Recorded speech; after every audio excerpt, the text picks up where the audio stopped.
Right now I'm going to cut an apple. It's a task Jeanne Carrière thought she would never be able to do again on her own. Ready for some magic?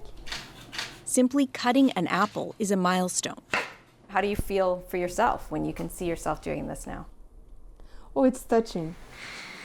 27-year-old Carrière is quadriplegic. She lost the use of her lower body and hands after breaking her neck in 2021. It's a miracle that I'm alive. I'm paralyzed under the neck to the toes. Look at that. But in recent months, Carrière has regained some independence after a life-changing surgery to bring back some of what she'd lost. As Carrière went into the operating room at Montreal's Maisonneuve-Rosemont Hospital last summer, our colleagues at Radio-Canada's science program Découverte followed along to capture it on camera. Here, two surgeons, one for each of Carrière's arms, perform a fine and minute surgery called a nerve transfer. What we are doing is basically using these functional pathways, these nerves that are still working in the upper extremity, and transferring them to muscles that have no more electricity. The delicate portion we do under the microscope, where we'll connect one nerve to the other nerve, and that's done with very fine sutures, finer than a person's hair. You're kind of going around the broken area to a new area. Exactly. So we're basically bypassing the zone of injury by getting those nerves from above the level of the lesion to those nerves below the level of the lesion. Carrière's surgery takes 9 hours. Then it takes months for the nerve fibers to grow into the muscle and for Carrière's body to adjust. The first time that I saw my finger move, the feeling was like to see a child do his first step. It was the first step into my new life.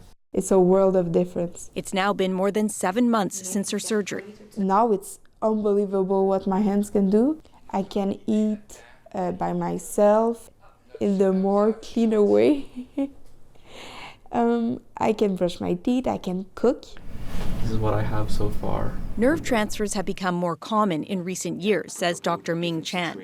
But performing them on patients who are quadriplegic is newer, so there's a lot to learn. I think at the moment it really is too early to say with certainty that you'll work on the, every patient that we operate on. Hopefully, in the next few years, you will get more definitive answers on how this is working out. The Montreal surgeons who operated on Carrière have now done more than a dozen similar procedures. We're completely determined and convinced that this is a life-changing surgery for them, and then knowing it allows them more independence, and not just for the short term, but for the rest of their life. Carrière is thankful for that. And it was very touching that everybody was working for my future. One of the most positive changes, she said, is being able to work again, writing a screenplay. She's grateful about how far she's come in her rehabilitation. It's all the little things that I wasn't able to do. Now that I can do it, it's like all my world has changed. Allison, this is extraordinary surgery. How's she doing now? Well, while these are small movements, she has regained simple things like pinching and grasping. For Jeanne, it's really made a difference in the kinds of things that she can do on her own. Her doctors say it will take about 2 years for the nerve fibers to regrow and for her body to adapt to those new nerve pathways that the surgery created. So she could see further improvements in the months ahead. And they say that while not every person with a spinal cord injury is a good candidate for this kind of surgery, they are hoping to do more of them in the years ahead. All right, incredible. Allison Northcott in Montreal, thank you.